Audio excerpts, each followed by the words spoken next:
Hi 12, we are on to our third video for economic growth, so make sure that you have everything ready and let's get straight into it. Today we're going to focus on two areas. We're going to focus on the increase in aggregate supply and how we do this through improving efficiency and technology, and then we're going to look at the measurement of economic growth using real GDP. So we'll start by watching this video. You know I love this guy on aggregate supply. And then we'll move on and I'll explain it a little bit further. But remember, I did touch on this in the first video, so hopefully it is nothing too new. Hey, how you doing, Econ students? This is Mr. Clifford. Welcome to ACDC Econ. Today we're going to learn about aggregate supply.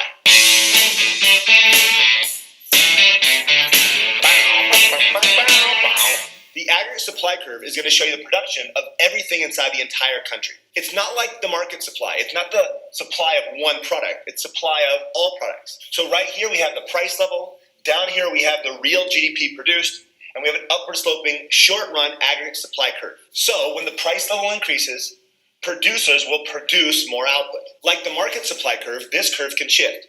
An increase is to the right and a decrease is to the left. So there's a bunch of things that will shift this curve.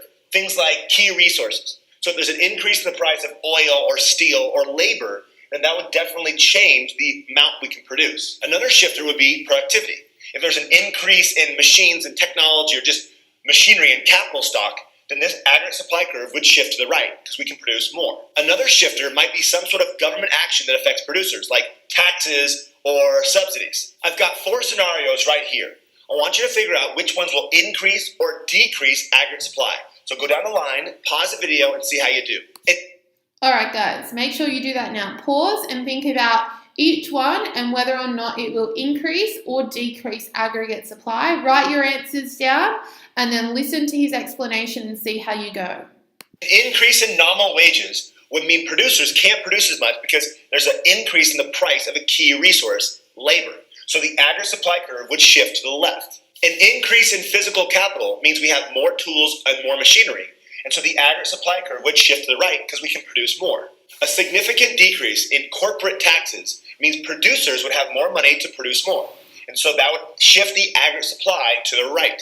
And for the last one, if everyone expects higher inflation in the future, this is going to decrease the aggregate supply because businesses are going to have their workers come to them and demand higher wages because they expect higher prices. So if we expect an increase in inflation, that's going to decrease the aggregate supply.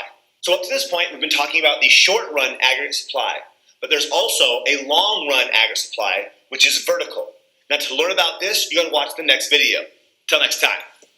Alright, so hopefully we have that short-run aggregate supply fairly clear for us. So aggregate supply plays a really important role in influencing the level of economic growth. So an economy's aggregate supply is determined by the quantity and the quality of our factors of production, and you should remember that from prelim. An economy can grow faster when aggregate supply is increased. So an impact of an increase in aggregate supply, okay, we will see if our aggregate supply curve shifts to the right, which he was giving us examples for, we would see a decrease in the price and an increase in the total output. Now remember, how do we measure economic growth? Well, we're looking at total output in the economy adjusted for inflation in a given period of time. So aggregate supply can be increased when a higher level of output can be produced for the same cost. So we are increasing our efficiency, as well as when there is an increase in the quantity or improvement in the quality of the factors of production. So how can this actually happen?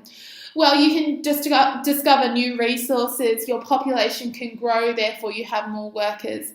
Your workers or your units of labour can acquire new skills, hence making them more productive. You can acquire more capital, so machinery, tools and equipment. We know that technology has been a significant influencing factor in increasing efficiency within our markets.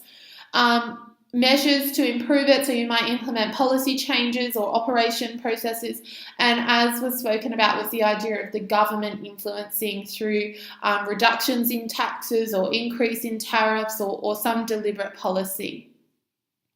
So using your textbook, can I get you to create 2 dot points on each of these? Hopefully you already have one from my explanation. Once you've done that, come back to the video.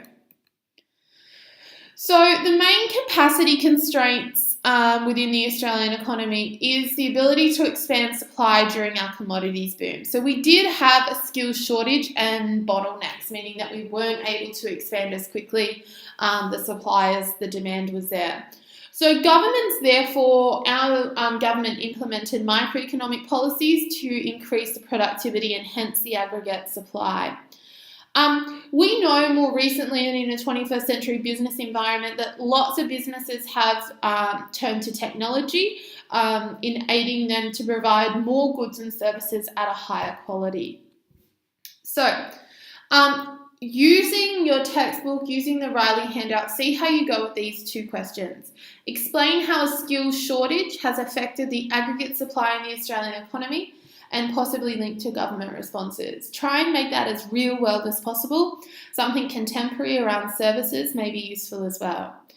And the second question is describe the impact infrastructure bottlenecks, so you could be thinking about roads and transport, can have on aggregate supply within the economy. See if you can link that infrastructure to the supply of labour. Okay, there's a little bit of a hint for you. We will go through both of these in class, so make sure that you do both of these please now. All right, the second area for today's video is the change in gross domestic product, or the change in real gross domestic product. Hopefully this is something that we all should have a understanding of already, but I think this video is quite good because it compares nominal to real GDP. So once this ad is done, which it is now, I will play this for you. Okay, 1 second. Okay, here we go.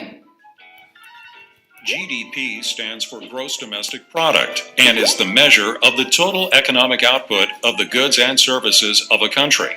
GDP is usually expressed on an annual basis, but is sometimes expressed on a quarterly basis within a year. Real GDP is equal to the economic output adjusted for the effects of inflation. Nominal GDP is economic output without the inflation adjustment. Nominal GDP is usually higher than real GDP because inflation is typically a positive number. Nominal GDP is used when comparing different quarters of output within the same year. When comparing the GDP of 2 or more years, real GDP is used because by removing the effects of inflation, the comparison of the different years focuses solely on volume. The year-to-year comparison for real GDP requires what is called a base year. The base year is nothing more than a year to which all the other years are adjusted. Think of it as the as-if year, in that all the other years' GDP must be adjusted as if prices were the same in that year as they were in the base year. For example, California is a small island country that only produces one product, golf balls. California's nominal GDP was 70 million for 2012 and 90 million for 2013. $20 million seems like a substantial increase in GDP. But in 2012, the price of a golf ball was $1. In 2013, the price for a golf ball increased to $1.20. California's 2012 total output in units was 70 million golf balls, $70 million divided by $1. For 2013, the total output was 75 million golf balls, $90 million divided by $1.20. If the 2013 nominal GDP was adjusted for inflation so that the total units produced were calculated at the 2012 price of $1, since 2012 is the base year in this example, then real GDP for 2013 is $75 million, 75 million units times $1 per unit. With this adjustment, there is still an increase in GDP, but only $5 million, which is solely attributable to the increase in production from 70 million golf balls to 75 million golf balls. Okay, so we use the term real all the time, and I know that you all know that real means adjusted for inflation, but I suppose that was a really good example of how inflation, or how not adjusting for inflation, can over-exaggerate figures and not give you a realistic representation of how much an economy has grown. So here is a table for you. I'm not going to go through too much of the contemporary with you in this video. We'll do that in class. But you need to be thinking about Australia's economic performance both short-term and long-term. So I'm going to talk long-term in the video and we'll talk short-term in class. Long-term, Australia has had over 25 years of consecutive economic growth, and that is a fairly phenomenal statistic. You can see one quarter here during 1991, there was a negative quarter of economic growth, but remember, for a recession, we need 2 consecutive negative economic growth figures in consecutive quarters. So a fairly positive economic growth performance for Australia, obviously influenced by the international business cycle and the increased impacts of globalisation. And hopefully you would be able to annotate what was going on during these periods of growth and during these downswings and troughs. And we'll talk more about the ThreeL in class. Having a look at this, we can see it is just a different representation of the graph before. Think about the trends over the past 5 years, think about the trends over the last 10 years, and think about the trends over the last 20 years.